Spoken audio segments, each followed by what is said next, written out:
In all the years that I was taught about slavery in school or independently, I learned about the brutality inflicted on Black Americans /slaves /POWs, but I never ever heard about a Black man who was hired to be an executioner. An ex-slave who became an executioner. If you were given a choice, and this question doesn't just apply to Black Americans, although I'm particularly talking to Black Americans, just anyone can answer this question.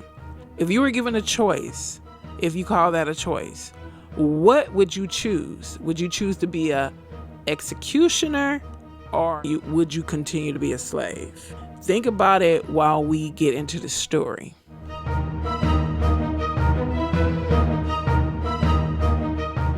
For a brief moment, the sunlight reflects off the metal spokes and blinds the executioner. He quickly turns and tugs on the old wagon wheel, making sure it is firmly anchored, axle down into the earth below. This will be his first break on the wheel, a horrific punishment akin to crucifixion. On this, his first day on the job. Yet he is void of emotion as he walks toward the prisoner known as Kuzit. He takes the criminal by the arm and straps him spread eagle to the wooden wheel. The Frenchman dangles on the platform a few feet above ground. The executioner picks up a rusted iron bar and delivers a smashing blow to Kuzit's hand, then to his foot, his ankle, his forearm. Blow after blow, the executioner bludgeons the prisoner. The sound of bone crushing under the force of the metal is swallowed by Kuzit's agonizing screams. His outcries echo throughout the square, but the executioner remains undeterred. When he is done, the executioner hoists the wheel upright. Kuzit's mangled body droops from the restraints while blood pools from his ears and nose. The Frenchman is still conscious as his punisher walks away, leaving him to die in the middle of the town in 1725.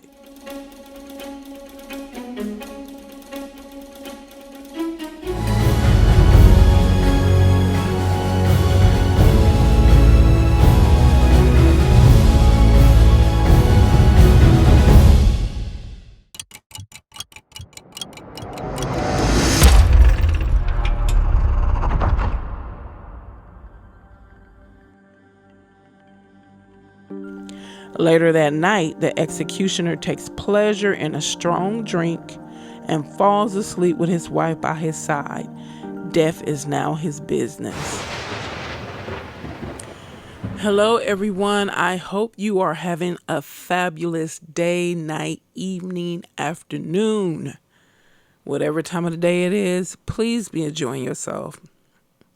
Most importantly, have peace of mind. This material I'm bringing to you, I've never heard it.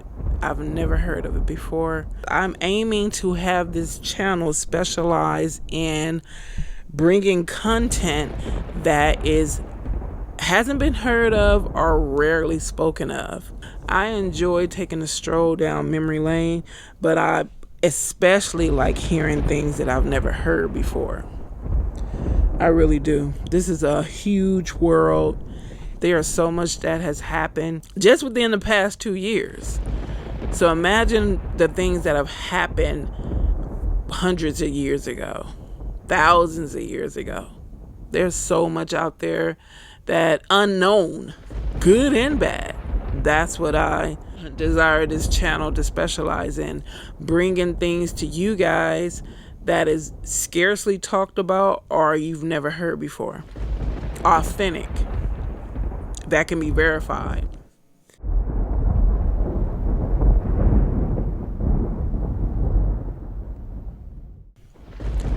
No time was spared in determining the fate of the new arrivals. Congo and his wife are taken as property of the Company of the Indies, the governing body of French Louisiana, rather than being sold to individual slave owners.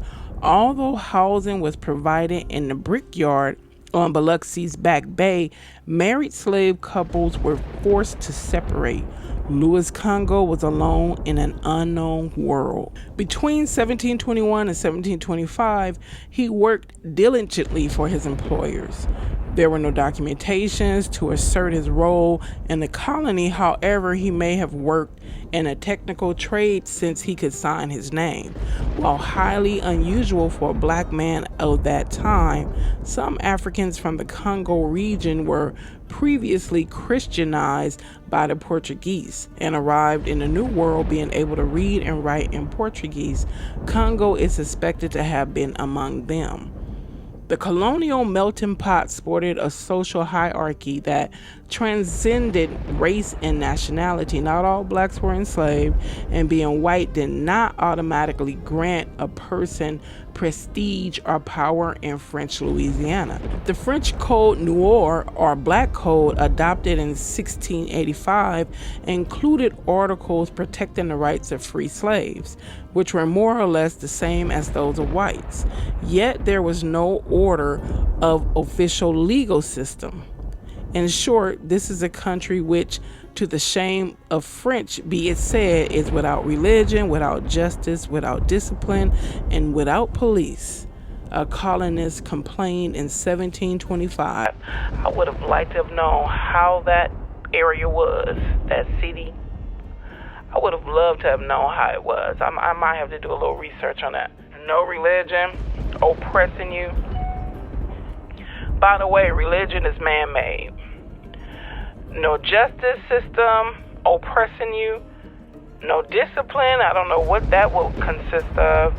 And no police oppressing you. You know that's how it was supposed to be, right? Really, I'll get into that another time. With the continued rise of crime and sporadic waves of punishment, the Superior Council felt obliged to engage a regular executioner. Despite the Code Noir, which was updated in 1724 to further limit the influence of Africans in the colony, the council eyed Louis Congo. He was a slave who, in their opinion, exhibited strength, intelligence, and fortitude. We would have to start over again every day if we are not assured of a man who was always ready to carry out the decrees of the council.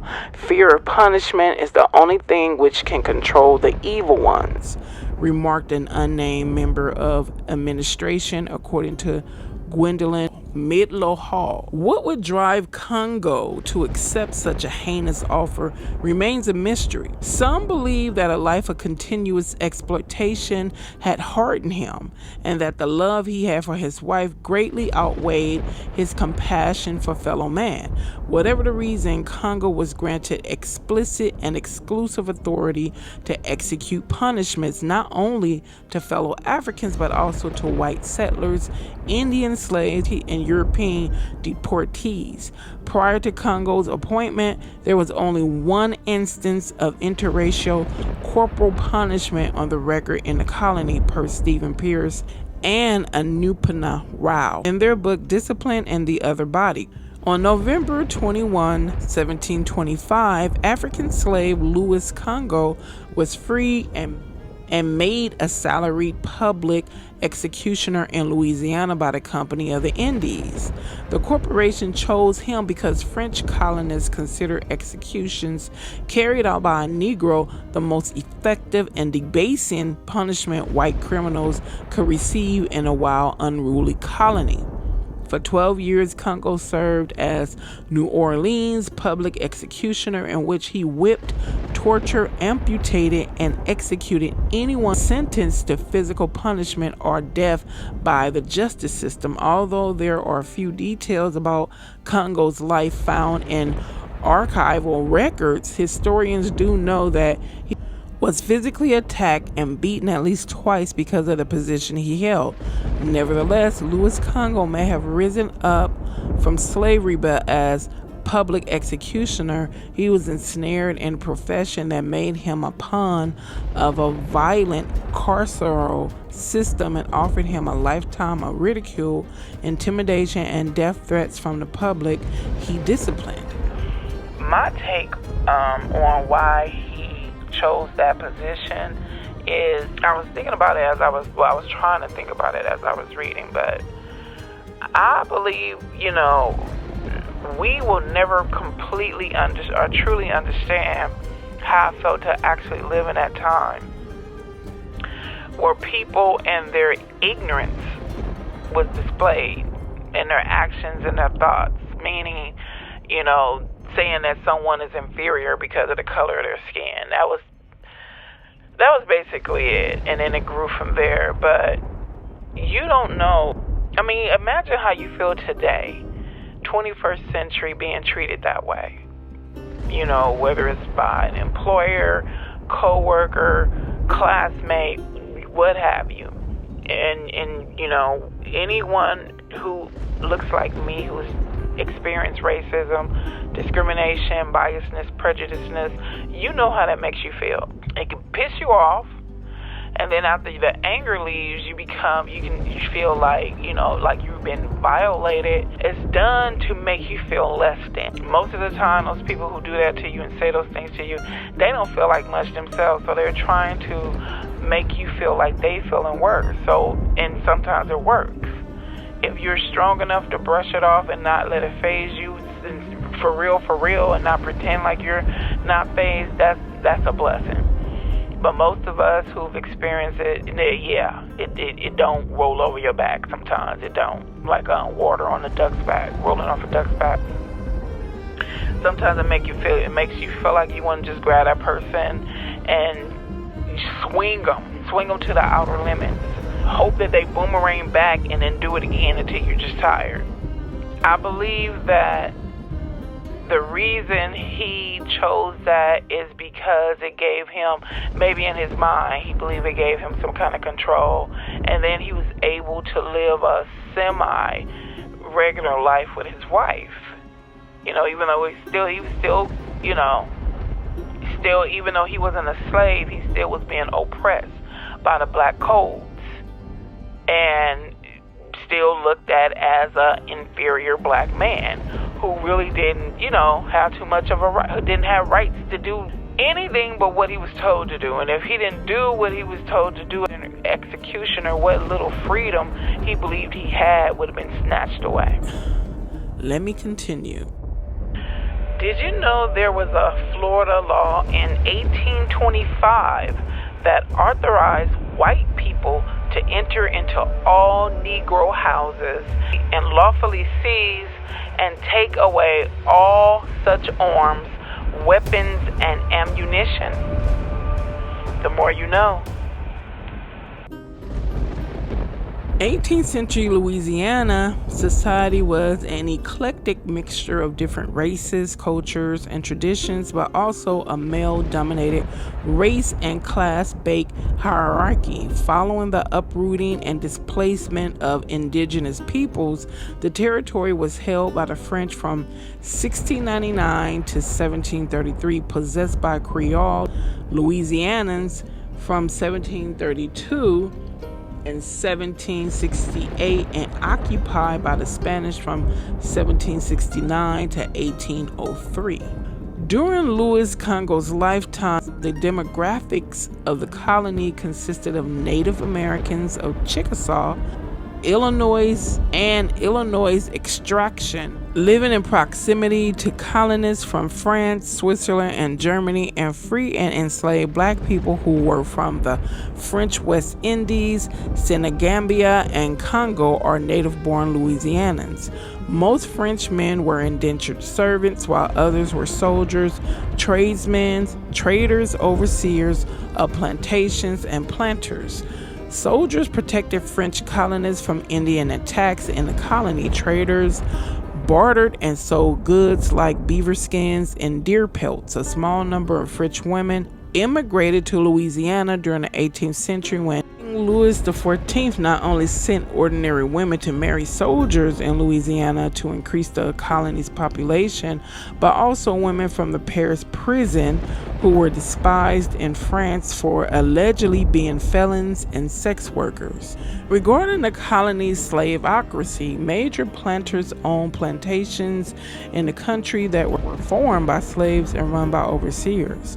Although the majority of enslaved people were of African descent, few indigenous people were enslaved and also working on the plantations of white people. In 1712, there were 20 black people in Louisiana. By 1717, French Minister of Finance John Law received a charter to import slaves under the Mississippi Company. The Mississippi Company later became the Company of the Indies, and from 1719 to 1743, the company legally trafficked 6,000 African slaves from French-occupied colonies in West Africa.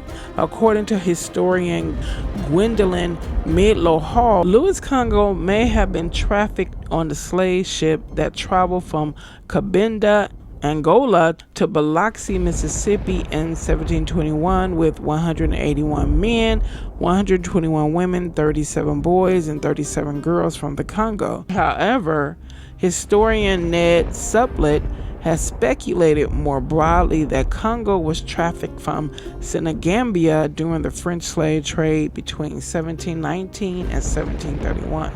Although scholars are unsure of Louis Congo's exact birth year and origin, many assume his surname Congo refers to his homeland in West Africa, while his given name is the namesake of Louisiana. Once in the colony, some enslaved people worked on plantations, harvesting and producing cash crops like rice, sugar, corn, indigo, and tobacco, while others worked as lead miners, blacksmiths, locksmiths, and bakers. While most people of African descent were enslaved, there were few freed black people in Louisiana who lived in segregated communities within the colony. However, whether enslaved or free, black people were subject to the laws of the 1685 Code Noir, the Black Code, that was enforced in the colony in 1724. The French implemented Code Noir to supposedly ensure good conduct among black people by placing several restrictions on their lives, such as they could not own weapons. Did you know that there once was a Chief Justice by the name of Roger Taney, who argued that one reason black people could not be citizens under the Constitution is that it would give to persons of the Negro race the right to keep and carry arms wherever they went. So next time somebody wants to say there's no racism, just kindly remind them of what Justice Roger Taney said. The more you know, folks. Let's continue. Purchase their freedom, intermarry with white people, or practice African religions. However, the enslaved who fled plantations for the marshes of Louisiana found freedom from slavery and Code Noir as maroons. For slaves who refused to escape, they could achieve liberation through rebellion, attempting to purchase their own freedom, or gaining manumism from an enslaver. When Congo was manumitted from slavery in November 1725, the Company of the Indies not only freed him, but also mandated him to serve the government as executioner in Orleans. According to the Louisiana Freed Slave Records, Congo's payment for the appointed position was land, complete ration of wines and drink, and full-time use of his wife, who remains the slave of the Company of the Indies. That don't even make no sense the way they said that. He had permission to have his wife, full-time use of his wife. What? And along with his land, he was given wine and drinks. I guess they was like, with the job you got, you need all the wine and drink you can get. Nevertheless, Congo's appointment entailed a peculiar form of apprenticeship where his blackness disqualified him from achieving true freedom from white oppression, liberation from hard slave labor, but coerced paid labor for the government. Public execution was an undesirable position because the executioner indiscriminately inflicted pain and death on alleged criminals, regularly witnessed the suffering of executed victims, and occasionally experienced public scrutiny and a violent physical retaliation from those sentenced to punishment. As executioner, Congo carried out 4 types of punishment in New Orleans: flogging, hanging, breaking on the wheel, and burning alive at the stake. For each torture or execution, Congo received a warrant that simultaneously ordered him to punish an alleged criminal and protected him from being charged with the crime of murder. Flogging. Executed with birching or a cat o' nine tails, was often used on black slaves who broke slave codes. Birching consisted of several leafless branches of flexible wood bound together, used to whip a slave on their bare buttocks, back, and shoulders. My sister, one day I was talking to her about something I was researching or a video I was working on, and it mentioned something. I mentioned something, or I was reading the content to her, and I said something about whipping, and she was like, why were they always whipping these grown people? I said, because, some videos back, they were saying that the whipping, especially whipping black men and women in public naked, was some kind of twisted erotic thing for them, because they sexualized black people so much. It had to do with sexualizing them. It was erotic, it was humiliating, it was all the above. So when I read these, read things and they were talking about whipping, and it mentions black people getting whipped, that's the only thing that comes to my mind. You whipping these grown ass people like they're children. I know most of them, if not some of them, I know some of them, if not most of them, snatched those whips and whipped their asses back. I would have did it. I would have ran like a cheetah.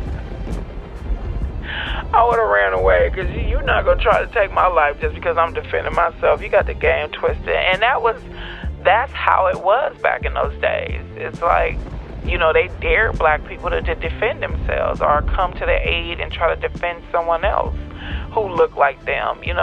They'll get beat worse or even killed, and that's how it seems like it is today. It's like they dare you to defend yourself. Some of these cases where a black person is standing up, primarily when it comes to the police, and they're questioning the police officer like, hey, what's going on? What's the problem, officer? And some of these officers like, Negro, how dare you question me? You're supposed to just take what I give you and shut up. Let's continue. Flogging with a cat o' nine tails involved a whip made of 9 knotted leather thongs or cotton cords, 2.5 feet long, used to lacerate a person's skin. Hangings were usually invoked against murderers, thieves, and slave deserters of any race or gender.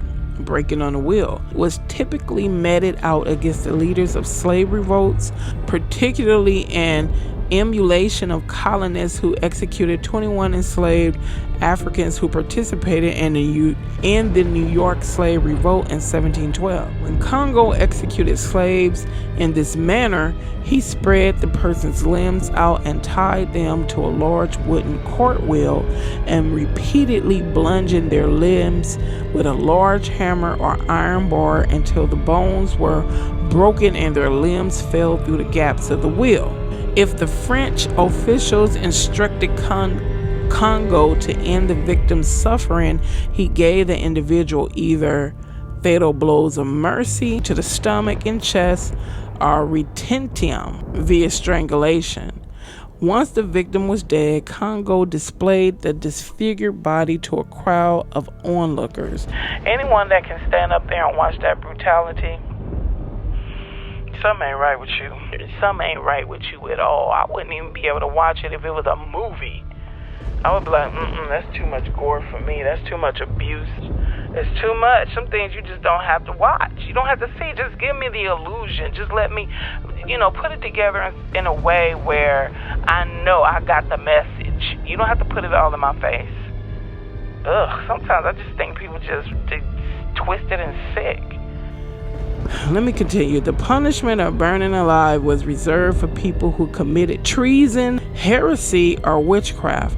Victims subjected to burning alive were tied to a wooden stake, set afire, and later died from suffocation. Carbon monoxide poisoning, heat stroke, shock, loss of blood, and or the thermal decomposition of vital body parts. This method of execution and breaking on a wheel garnered Congo his highest wages as an executioner, 40 pounds per execution. That wasn't even enough for the mental turmoil I know this man experienced. And the only time he got peace probably was when he went home to his wife and had that strong drink. That's why they gave it to him. They was like, man, niggers, you gonna need this. You gonna need it. And that liquor was probably like undiluted, strong, like, the real liquor back in the day. He probably only needed a teaspoon and he was out. Didn't even remember his name. Okay, let me continue. From 1725 to 1737, Congo's career as an executioner was documented in the civil criminal records of Louisiana's Superior Council. In 1728, Congo hanged Indian slave Bontemps, I believe that's how you pronounce it, for the crimes of aggravated desertion and robbery. In 1729, Congo hanged European immigrant Joseph Graff for fatally stabbing his business partner. Wow. I guess he was just like, I've had enough of your ass. In 1731, Congo executed 8 Bambara slaves on a wheel and an enslaved woman on a scaffold for allegedly conspiring to kill the French and take control over the French colony. In 1737, Congo tortured baptized slave Guala at the request of a plantation manager by cutting off the man's ears and branding his right shoulder with a fleur de lis. Furthermore, enslaved Africans and Native Americans under punishment most likely felt betrayed by Congo, who was once a slave, while white citizens harbored resentment because they were disciplined by a person society told them was racially and culturally inferior. And some of them still think that way today, if not most of them. Don't get mad because I'm saying what most people think or most people know and most people have experienced. Let me continue. For example, in August 1726, Congo reported being attacked by 3 runaway Indian slaves in Orleans. Then in January 1737, Congo reported being attacked by Augustin Langlois and another Maroon who was unknown while he was hunting near King Plantation. Furthermore, these reports highlight how Congo's role as law enforcement and an informant made him the enemy of many. Beyond 1737, accounts of Congo's life disappear. Therefore, it is unknown whether Congo retired or was killed for being a black executioner of Louisiana. Moreover, what is known is that Congo was surely respected, feared, and hated by Louisianans for methods he used to deliver punishment and the death penalty. Louis Congo's transition from slave to public executioner in Louisiana is a bittersweet story. Congo may have escaped hard labor as executioner, but as historian Shannon Lee Dowdy has argued, he was also manipulated into being a tool of division for French officials who wanted to promote resentment within the slave community and antagonism among Afro-Louisianans, Native Americans, Euro-Louisianans. Congo's liberation from slavery gave him the opportunity to acquire French citizenship, own 1.7 acres of land, and sign his own name on legal documents. However, Code Noir kept him quasi-enslaved because not only was his blackness criminalized by law, but also the terms of manumission prohibited him from being an ally to his wife or any other enslaved black or indigenous person who desired to achieve freedom by any means necessary. When they said that Congo wasn't able to be an ally to his wife, it brought to mind a quote that I read from a man who said he was a man but wasn't a man. He was a slave. He was a slave man who was a man but wasn't a man. And he said, a slave's wife or daughter may be insulted before his eyes with impunity. He himself may be called on to torture them and dare not refuse. To raise his hand in their defense is death by law. He must bear all things and resist nothing. So even though, he had some sort of freedom, like I said earlier, he had a little bit of freedom, but he still was bound and still was oppressed. It put him in this awful position and then, said, hey, niggers, let's give you some land and some strong drink. And I'm going to let you keep your wife with you full time most of the time. But if you try to, we try to slap your wife or take your wife down, as they used to say, you try to come to her defense, your ass is grass. The terrible position he was in, although I would never judge him. We can only imagine. It doesn't matter your race or ethnicity, what people went through in those days where it was like blatant racism, blatant biasness. So he had his reasons for making that choice. Let me continue. Moreover, Congo's life demonstrates how slave heritage and racial stigmatization worked hand in hand to oppress people of color in a racial hierarchy built on slavery and capitalism. Well, folks, that's it. That's all I could muster up, all the information, a little something together to paint a little picture of Congo, Louis Congo, the ex-slave turned executioner. This happened in the 1700s, and it was I would have had to do some deep researching to get more information than that. But I felt it was enough. What I discovered was more than I knew, and I'm sure more than a lot of people knew. Although there are some historians out there. That's their job. They research all kind of things. So I know there are quite a few people who knew about him and quite a few people who didn't know about Congo Louis. All I know is I never heard about him, and I'm going to tell you the people that I heard about all my life in school. If it wasn't Martin Luther King, if it was Harriet Tubman, if it wasn't her, it was Malcolm X. If it wasn't Malcolm X, they sparingly spoke about Sojourner Truth. But those are the main people you heard about. I done started learning more about history, about my people's history, until I started independently doing my own research. And it was, when the history that I learned in school it seemed so boring to me. It was like, oh my, can we please go? I'm just looking at the clock, looking at my watch. But when I started going out learning on my own, it was quite exciting and exhilarating to learn things that you didn't know about or expound on things that you heard about, and you're just getting more information on it. But I'm about to end this, and I hope that this information was exciting for you as well. I'm always excited to learn new things. Doesn't matter what it is. If it's new and interesting, I'm very excited about it. And that's why I'm just dropping these videos back to back, because I'm discovering so many things, and I just look forward to sharing it with you guys who are earnest viewers and listeners of the content that we upload. I'm excited to bring it to you all the time. So thank you again for your time and attention and support. I really appreciate it. Thank you again. Have a great day, and I will see you in the next video.